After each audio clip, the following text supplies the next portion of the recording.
వెంకటేశాయ. వెంకటాద్రి సమం స్థానం బ్రహ్మాండే నాస్తికించన.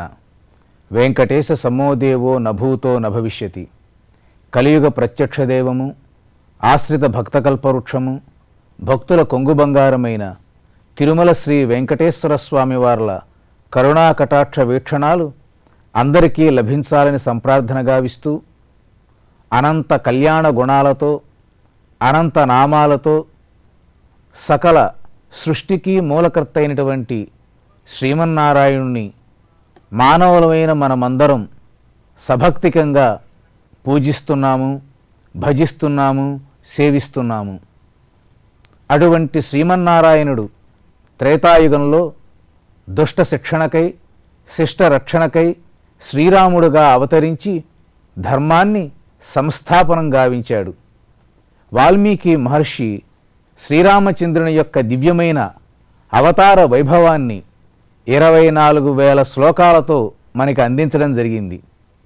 24,000 శ్లోకాలలో ఉండేటువంటి సారాంశాన్ని అంతా 108 నామాలతో శ్రీరామ నామ అష్టోత్తర శతనామావళిగా మనమందరం ఆ 108 నామాలను నిత్యము చదువుకుంటూ ఉన్నాము. దేవాలయంలో విశేషంగా స్వామివారి యొక్క కటాక్షం కోసం, మన అందరి కార్యసిద్ధి కోసం, కుటుంబాలన్నీ చల్లగా వర్ధిల్లటం కోసం శ్రీరామచంద్రునికి అష్టోత్తర శతనామాలతో పూజలు చేసి మనం కోరిన కోరికలు నెరవేర్చుకుంటూ ఉన్నాము. ఇటువంటి మహత్తరమైనటువంటి దివ్యమైన శక్తి కలిగిన అక్షర సముదాయం శ్రీరామచంద్రుని యొక్క అష్టోత్తర శతనామాలు. అందులో ఒక్క నామం చదివినా చాలు మనలో ఉండేటువంటి పాపమంతా సంపూర్ణంగా పోతుంది, అఖండమైన పుణ్యం మనకి సంప్రాప్తిస్తుంది. శ్రీరామచంద్రుని యొక్క అవతారంలో ఉండేటువంటి విశేషాలు అన్నిటినీ ఈ శ్రీరామనామ అష్టోత్తర శతనామావళిలో పొందుపరచడం జరిగింది. అందులో కొన్ని నామాలను మనం స్వీకరిద్దాం, అందులో ఉండేటువంటి విశేషాలను తెలుసుకుందాం. శ్రీ ఓం అనేటువంటి శబ్దంతో అష్టోత్తర శతనామాలు ప్రారంభమవుతాయి.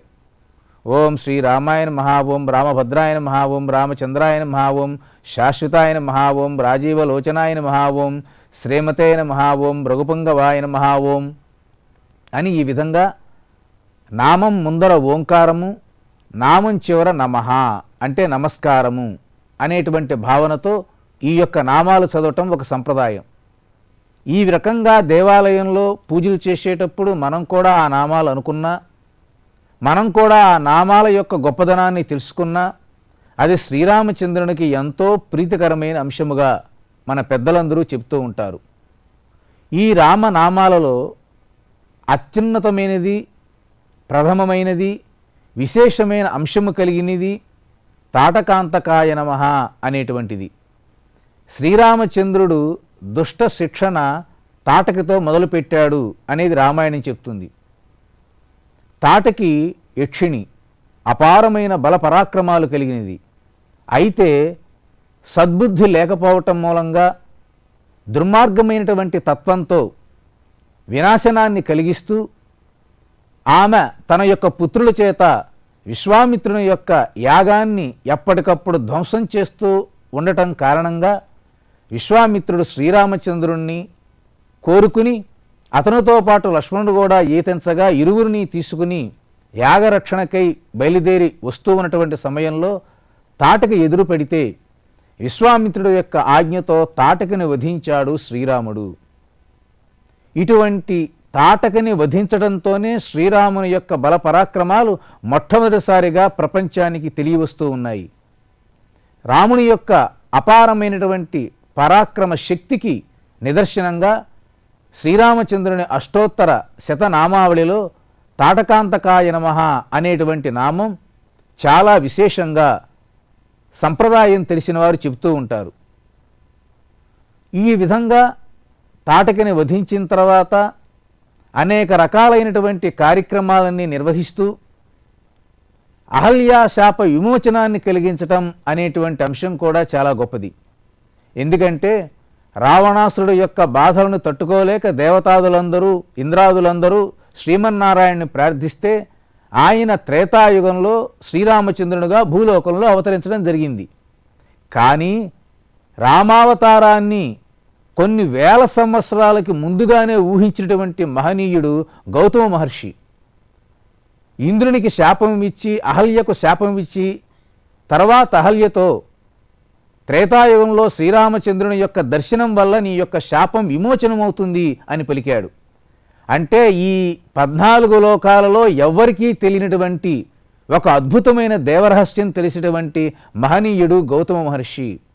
అటువంటి గౌతమ మహర్షి యొక్క భార్య అయినటువంటి అహల్యకు శాప విమోచనం కలిగించాడు. కాబట్టి శ్రీరామచంద్రుని యొక్క వైభవం, ఆయన పరమాత్మ అనేటువంటి తత్వాన్ని నిరూపించటువంటి నామము అహల్యా శాప విమోచనాయ నమః అనేటువంటిది. తాటకి వధ ద్వారా శ్రీరామచంద్రుని యొక్క పరాక్రమం తెలిసి వస్తే అహల్యా శాప విమోచనం వల్ల శ్రీరామచంద్రుని యొక్క పరతత్వము అనేటువంటిది మనం అర్థం చేసుకుంటాము. చూడండి, అటు దుష్ట శిక్షణకి స్త్రీయే మూలము, ఇటు మరల స్వామివారి పరశక్తికి పరతత్వానికి నిదర్శనము స్త్రీయే. ఈ విధంగా అటు తాటకి ఇటు అహల్య అనేటువంటి ఈ స్త్రీమూర్తుల ద్వారా రామాయణంలో శ్రీరామచంద్రుని యొక్క అవతార వైభవం మన కనుల ముందు ఆవిష్కృతమవుతుంది. విశ్వామిత్ర ప్రియాయ నమః అనేటువంటి నామం మరింత సముదాత్తమైనది. శ్రీరామచంద్రునికి బల అతిబల అనేటువంటి విద్యలను ఉపదేశించి, అనేక అస్త్రాలను ఉపదేశించి, శ్రీరామచంద్రుణ్ణి మహావీరునిగా తీర్చిదిద్ది, సీతామ్మవారితో కళ్యాణం జరిపించి లోక కళ్యాణానికి కారకుడైన వాడు విశ్వామిత్రుడు. విశ్వామిత్ర శబ్దం కొద్దిగా ఇబ్బందికరమైనది. ఏ విధంగా అంటే విశ్వ ప్లస్ అమిత్ర అంటే లోకాలకి మిత్రత్వం చెయ్యనివాడు, అంటే లోకాలకి అపకారం చేసే వ్యక్తి అని అర్థం. కానీ చూస్తూ చూస్తూ ఎవరికైనా అటువంటి పేరు వస్తుందా అంటే విశ్వామిత్ర అనేటువంటి శబ్దం ఆ విధంగానే తీసుకోవాలి తప్ప ఈనాటి మన వ్యాకరణ ప్రకారంగా దాన్ని విడగొట్టకూడదు. విశ్వానికి మిత్రుడే అనేటువంటి భావనతో మనం విశ్వామిత్ర శబ్దాన్ని తీసుకోవాలి. అటువంటి విశ్వామిత్రుడు శ్రీరామచంద్రుడు మనం ఈ విధంగా కొలవటానికి ఆయనకు అమేయమైనటువంటి బల పరాక్రమాలను తన తపశ్శక్తినంతా ధారపోసి విశ్వామిత్రుడికి ప్రియుడయ్యాడు. కాబట్టి విశ్వామిత్ర ప్రియాయ నమః అనేటువంటి నామం వచ్చింది. విశ్వామిత్రుడు బ్రహ్మర్షి, దానికోసం ఎంతగానో తపస్సు చేశాడు. అటువంటి మహనీయుడు తన శక్తినంతా శ్రీరామచంద్రునికి ధారపోసి, అటువంటి ధారపోసిన విశ్వామిత్రునికి ఎవరైనా ప్రియంగా ఉండేటువంటి వ్యక్తి ఎవరైనా ఉన్నారు అనంటే అది ఒక్క శ్రీరామచంద్రుడే. కాబట్టి శ్రీరామచంద్రుడు మునులంటే శ్రీరామచంద్రుడికి ఇష్టము, మరలా ఆ మునులకి రాముడంటే పరమప్రీతి. ఈ విధంగా ఋషులకు, స్త్రీలకు, రాక్షసులకు, వానరులకు, మానవులకు ప్రియమైన వ్యక్తి ఎవరైనా ఉన్నారు అనంటే అది ఒక్క శ్రీరామచంద్రుడే. కాబట్టి విశ్వామిత్ర ప్రియాయ నమః అనేటువంటి నామంలో ఇంతటి మహదర్థం ఇమిడి ఉంది అనేటువంటి అంశం మనం తెలుసుకోవాలి. అదేవిధంగా స్వామివారు యాగరక్షణ చేసిన తర్వాత మిథిలా నగరానికి బయలుదేరి వెళ్ళి అక్కడ పరమేశ్వరుని యొక్క ధనస్సుని విరిచి సీతామ్మవారిని చేపట్టడం జరిగింది. దానికి నామంగా హర కోదండ ఖండనాయ నమః అనేటువంటి నామం.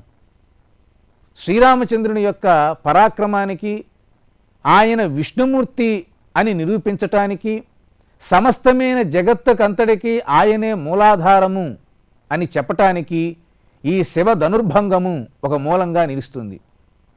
సామాన్యులెవరూ ఎక్కుపెట్టలేనటువంటి ధనస్సును శ్రీరామచంద్రుడు ఎక్కుపెట్టి దానిని విరిచి సీతామ్మవారిని కళ్యాణం చేసుకోవటం అనేటువంటిది ఒక కమనీయమైన ఘట్టం. విశ్వామిత్రుడు అన్నమాట ఏమిటి అనంటే, శ్రీరామచంద్ర అదుగో శివధనస్సు ఒకసారి చూడవయ్యా అన్నాడు.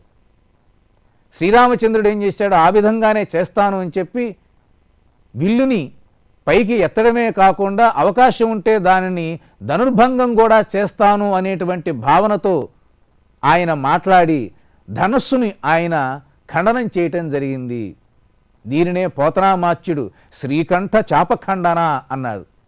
అటువంటి శివ ధనుర్భంగం గావించినటువంటి లోకైక వృత్తాంతం శ్రీరామచంద్రుని యొక్క అవతారంలో ఆ అవతారం యొక్క వైభవంలో ఒక మూల కారణంగా నిలిచింది కాబట్టి అష్టోత్తర శతనామావళిలో హరకోదండ ఖండనాయ నమః అనేటువంటి నామం చోటు చేసుకున్నది. ఆ తర్వాత జానకీ వల్లభాయ నమః. జానకీదేవికి భర్త ఎవరయ్యా అంటే శ్రీరామచంద్రుడు. ఈ లోకంలో భార్యాభర్తలు ఎవరైనా ఉన్నారు అనంటే, అలా ఉండేటువంటి వారి గురించి చెప్పాలి అనంటే సీతారాముల గురించి చెప్పుకుంటారు. పురాణ ఆది దంపతులుగా పార్వతీ పరమేశ్వరుని చెప్పుకుంటారు. సీతారాములంటే ఆదర్శ దాంపత్యానికి ఒక చక్కని ప్రతీక. దేహాలు వేరైనా వారి ఆత్మ ఒకటే, వారి మాటలు వేరైనా భావం ఒకటే, వారి యొక్క జీవితాలు భిన్నంగా కనబడుతున్నా అందులో ఉండేటువంటి ఏకత్వం ఒకటే. కాబట్టి భార్యాభర్తలు ఇరువురు ఈ దాంపత్యము సంసారం అనేటువంటి రథానికి 2 చక్రాల వంటి వారు. సమానంగా ఉంటేనే సంసార రథం ముందుకు సాగుతుంది.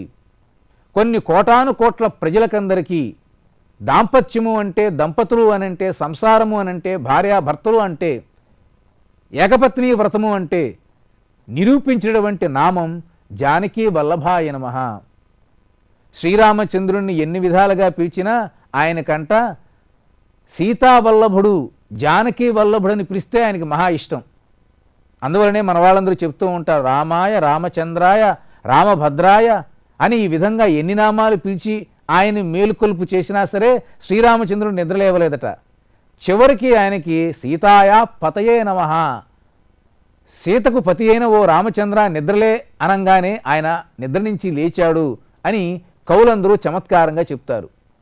కాబట్టి సీతాదేవి అంటే శ్రీరామచంద్రునికి అంతఃప్రాణం.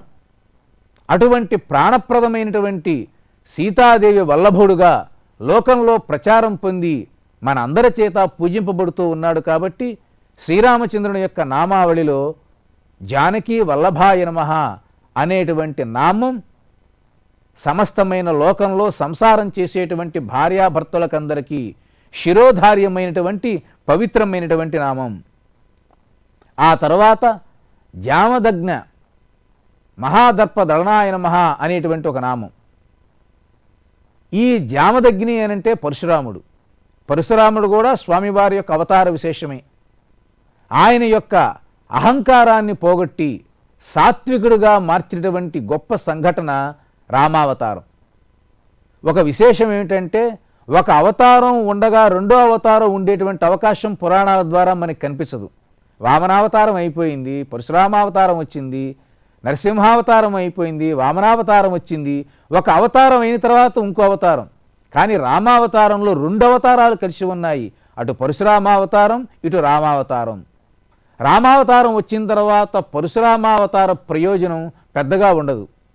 పరశురాముడి యొక్క లక్షణం ఏమిటంటే దుర్మార్గులైన క్షత్రియులందరినీ వధించటము. ఇదం బ్రాహ్మం ఇదం క్షాత్రం అని ఆ బ్రహ్మ తేజస్సుని స్థాపించటమే ఆ అవతారం యొక్క ప్రధాన ఉద్దేశ్యం. ఆ ఉద్దేశం నెరవేరింది. ఇంకా పరశురాముడి యొక్క అవతారంతో పని లేదు. రామావతారం వచ్చిన తర్వాత అదిగో ఇటువంటి అంతర్రహస్యాన్ని లోకానికి చాటి చెప్పటానికి ఈ నామం మనకి చక్కగా ఈ నామావళిలో కనిపిస్తూ ఉంటుంది. పరశురాముడి యొక్క గర్వాన్ని భంగం చేసి ఆయన్ని ఒక సాత్విక మహామునిగా తీర్చిదిద్దినటువంటి సంఘటన ఈ నామం ద్వారా మనకు అర్థమవుతూ ఉంటుంది. అనంతరం శ్రీరామచంద్రుడు సీతాదేవితో అయోధ్యలో చిరకాలం ఉండిన తర్వాత దశరథుడు శ్రీరామచంద్రునికి పట్టాభిషేకం చేద్దాము అనుకుంటున్న సమయంలో కైకేయి వరం కోరటం, ఆ వరప్రకారంగా దశరథ మహారాజు యొక్క ఆజ్ఞను అనుసరించి శ్రీరామచంద్రుడు సీతాదేవి లక్ష్మణస్వామితో కలిసి వనవాసం చేయటం మనకందరికీ తెలిసిన విషయమే. పితృవాక్య పరిపాలన అనేటువంటిది శ్రీరామచంద్రుడు ఆచరించి చిత్రకూటము అనేటువంటి ప్రాంతంలో ఆయన నివసించాడు. అందువలన చిత్రకూట సమాశ్రయాయ నమః అనేటువంటి ఒక నామం మనకు కనిపిస్తూ ఉంది. ఇప్పటికి కూడా చిత్రకూట పర్వతాన్ని వేలాదిగా రామభక్తులు దర్శించుకుంటూ ఉంటారు. అక్కడ ప్రవహించేటువంటి నది మందాకిని. ఆ చిత్రకూట ఆశ్రమం దగ్గరే భరతుడు శ్రీరామచంద్రుడిని కలుసుకున్నాడు. శ్రీరాముని పాదుకులు తీసుకువెళ్ళి ఆ పాదుకుల్ని సింహాసనం మీద ఉంచి నందిగ్రామం నుంచి పరిపాలన గావించాడు. బ్రహ్మాండమైనటువంటి ఔషధ విశేషాలు కలిగిన మహాపర్వతం. అక్కడే కాకాసుర వృత్తాంతం జరిగింది. ఇటువంటి మహనీయమైనటువంటి గుణ విశేషాలతో, మునుల యొక్క ఆశ్రమాలతో, మందాకిని మొదలగు నదులతో వైభవంగా ఉండేటువంటి చిత్రకూట ప్రాంతంలో స్వామివారు చిరకాలం ఉండి మునులకందరికీ ఆనందం కలిగించాడు కనుక చిత్రకూట సమాశ్రయాయ నమః అనేటువంటి నామం మనకి శ్రీరామచంద్రుని యొక్క అష్టోత్తర నామాలలో కనిపిస్తూ ఉంటుంది. అనంతరం సీతాదేవిని అపహరించడం కోసం శూర్పణ యొక్క మాటలు విని రావణాసురుడు మారీచుణ్ణి పంపిస్తాడు శ్రీరాముణ్ణి మోసం చేసి దూరంగా తీసుకువెళ్ళిమని. అప్పుడు తాను వచ్చి సీతాదేవిని అపహరించవచ్చు అని. మాయారూపంలో లేడిగా వచ్చేటువంటి ఆ మారీచుణ్ణి ఒకే ఒక్క బాణంతో యమ సదనానికి పంపించాడు శ్రీరామచంద్రుడు. మాయా మారీచ హంత్రే నమః అని నామం. ఈ మారీచుడే రామాయణంలో అద్భుతమైనటువంటి సూక్తి రామో విగ్రహవాన్ ధర్మ. రాముడు ఎవరయ్యా అంటే సాక్షాత్తు ధర్మస్వరూపుడు అని ఆ రాక్షసుడి యొక్క నోటి నుంచి ఒక అమృత వాక్కు వచ్చింది. మారీచుడి యొక్క పాత్ర చాలా చిన్నది రామాయణంలో, కానీ అతను చెప్పిన మాట చాలా పెద్దది. రాక్షసుడైనటువంటి మారీచుడు దుర్మార్గుడే, కానీ ఆయన చెప్పినటువంటి మాట మాత్రము సన్మార్గానికి మూలమైనటువంటిది. అటువంటి మారీచుణ్ణి సంహరించినటువంటి శ్రీరామచంద్రుడి యొక్క ధనుర్విద్యని చెప్పేటువంటిది ఈ మాయా మారీచ హంత్రే నమః. అటు పిమ్మట శ్రీరామచంద్రుడు సీతాదేవిని అన్వేషిస్తూ కిష్కింధ రాజ్యంలోకి ప్రవేశించినప్పుడు హనుమంతునితో పరిచయము, హనుమంతుని సుగ్రీవుడి దగ్గరికి శ్రీరామ లక్ష్మణులను తీసుకువెళ్ళటము, అక్కడ సుగ్రీవునితో స్నేహము, ఇవన్నీ జరిగాయి. ఆ సందర్భంగా వాలి వల్ల కలిగేటువంటి ప్రమాదం చెప్పటం వలన వాలిని సంహరిస్తాను అని శ్రీరామచంద్రుడు వాగ్దానం చేశాడు. తత్ప్రకారంగానే వాలి వధ జరిగిపోయింది. ఆ అంశాన్ని తెలియచేస్తూ వాలి ప్రమథనాయ నమః అనేటువంటి నామం ఈ అష్టోత్తర శతనామావళిలో చోటు చేసుకుంది. రామాయణంలో 3 ప్రధానమైన ధర్మాలు కనబడతాయి. ఒకటి అయోధ్యని కేంద్రంగా చేసుకుని మానవ ధర్మం, కిష్కింధను కేంద్రంగా చేసుకుని వానర ధర్మం, శ్రీలంకను మనం ఈనాడు శ్రీలంక అంటాం, ఆ రోజుల్లో కూడా లంక అనే దానికి పేరు, ఆ లంకను కేంద్రంగా చేసుకుని రాక్షస ధర్మం. ఒకే సమయంలో విభిన్న ప్రాంతాలలో 3 ధర్మాలు వర్తిల్లుతూ ఉన్నటువంటి సమయంలో శ్రీరామచంద్రుడు భారతదేశంలోనూ లంకలోనూ ఈ మూల నుంచి ఆ మూల దాకా ఆయన మానవ ధర్మాన్ని సుప్రతిష్ఠితం చేసి రాక్షస ధర్మం కన్నా, జంతు ధర్మం కన్నా మానవ ధర్మమే మిన్నా అని చాటి చెప్పేటువంటి అంశం ఈ వాలి వధ ద్వారా మనకందరికీ అర్థమవుతుంది. మానవులు ఏ విధంగా ప్రవర్తించాలి, మానవ ధర్మం అంటే ఏమిటి, మానవ జీవనం ఏ విధంగా కొనసాగాలి, ఎన్నో రకాల జంతు ప్రవృత్తుల నుంచి మానవుడు ఉన్నతుడై, ఉదాత్తుడై, సంస్కారవంతుడై జీవితాన్ని కొనసాగిస్తూ ఉన్నాడు. మరల జంతు ప్రవృత్తిలోకి వెనక్కి వెళ్ళకూడదు, ముందుకు నడవాలి. అలా ముందుకు నడిపించేటువంటి బాధ్యతను ఆనాడు త్రేతాయుగంలో శ్రీరామచంద్రుడు తీసుకోవటం జరిగింది.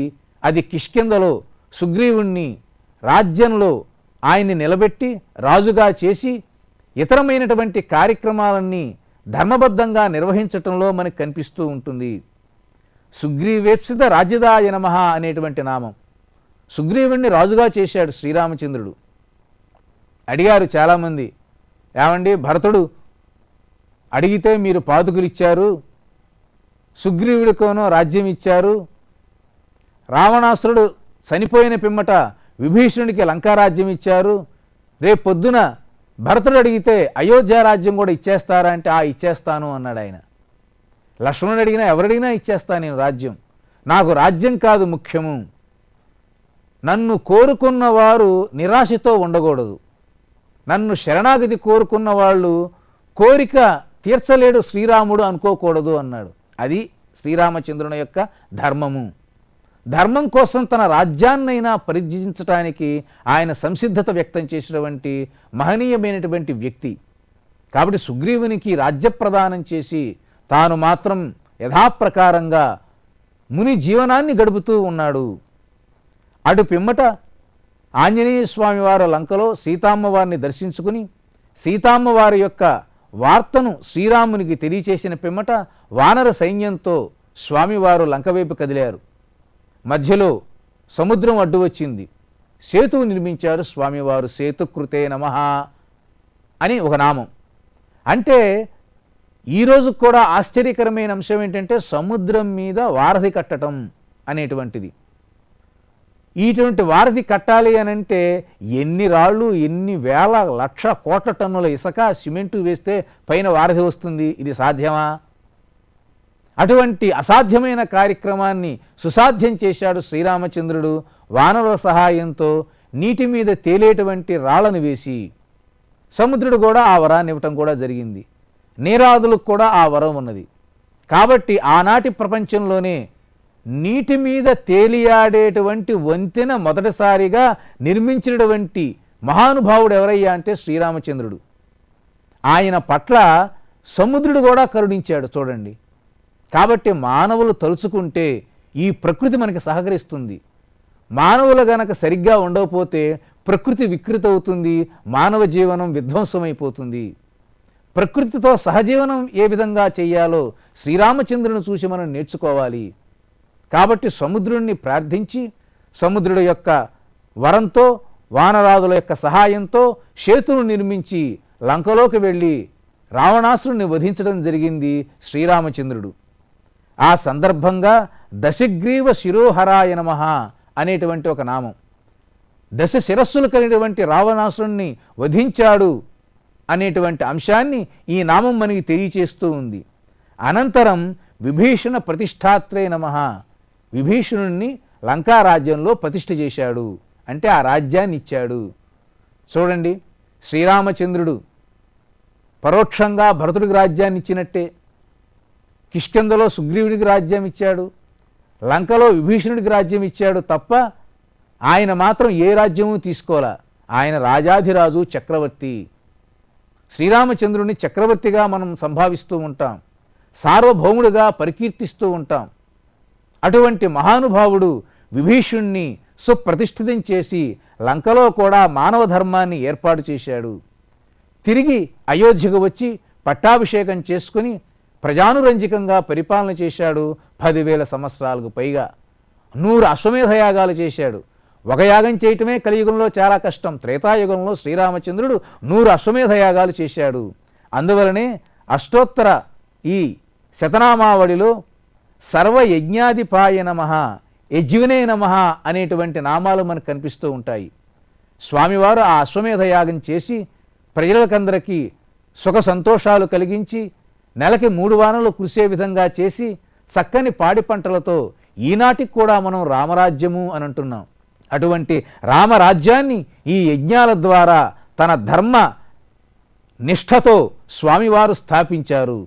ఈ విధంగా శ్రీరామచంద్రుని యొక్క అష్టోత్తర శతనామాలలో ప్రతి నామము ఎంతో విశేషమైనది, ప్రతి నామము మహిమాన్వితమైనది, ప్రతి నామము రామాయణంలో జరిగిన కథ యొక్క సారాంశాన్ని మనకు తెలియచేసేటువంటిది. అష్టోత్తర శతనామాలు అంటే ఏమిటి అని అంటే ఒక వెన్న వంటిది. పాలు నుంచి ఏ విధంగా అయితే పెరుగు ఏర్పడుతుందో, పెరుగు నుంచి మజ్జిగ ఏర్పడతాయో, మజ్జిగ కనుక చిలిగితే వెన్న వస్తుందో, అదేవిధంగా రామాయణం జరిగింది. వాల్మీకి మహర్షి రచించాడు 24,000 శ్లోకాలతో. అందులో ఉండే సారాంశమంతా 108 నామాలలో నిక్షిప్తం చేయటం జరిగింది. కాబట్టి ఇది ఒక నవనీతము. చాలా సులభంగా మనం ఆ వెన్నను స్వీకరించవచ్చు. కాబట్టి అటువంటి నవనీతము వంటి ఈ యొక్క అష్టోత్తర శతనామాలను మనం ప్రతిరోజు చదువుకున్న ఇంట్లో, మన ఇంట్లో శ్రీరామచంద్రునికి ఆ నామాలతో పూజించిన, దేవాలయంలో చక్కగా అర్చనలు చేసుకున్న అనంతమైన ఫలం కలుగుతుంది. రామాయణంలో ఉండేటువంటి నామాలైనా అంటే కాదు, శ్రీమన్నారాయణుడుగా శ్రీ మహావిష్ణువుగా వైకుంఠంలో ఉంటూ ఆయన చేసేటువంటి అనంతమైనటువంటి లోక కళ్యాణకారకమైన అంశాలన్నీ కూడా వివిధ నామాలలో ఈ యొక్క అష్టోత్తర శతనామావళిలో పొందుపరచడం జరిగింది. పరాకాశాయ నమః, పరాత్పరాయ నమః, పరేశాయ నమః, పారణాయ నమః, పారాయ నమః, సర్వదేవాత్మకాయ నమః, పరస్మై నమః అంటూ ఈ అష్టోత్తర శతనామావళి చివరగా పరస్మై నమః అనేటువంటి నామంతో ముగుస్తుంది. రామశబ్దం అవతారంతో మొదలయ్యి పరస్మై నమః అనేటువంటి పదంతో నామంతో ఈ అష్టోత్తర శతనామావళి ముగుస్తుంది. కాబట్టి మనం ఈ అష్టోత్తరనామాలు నిత్యము చదువుకున్నా, ఈ యొక్క నామాలతో స్వామివారిని అర్చించిన, దేవాలయాల్లో పూజలో వీటిని వినియోగించిన సమస్తమైన శుభాలు మనకు కలుగుతాయి. అద్భుతమైనటువంటి ఈ నామాలను పఠించండి. శ్రీరామచంద్రుని యొక్క అనుగ్రహాన్ని పరిపూర్ణంగా పొందండి.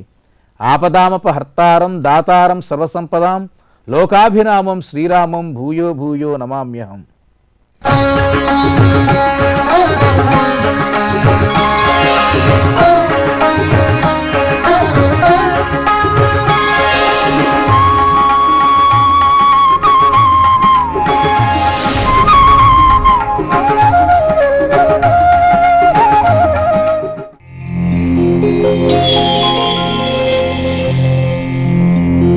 Thank you.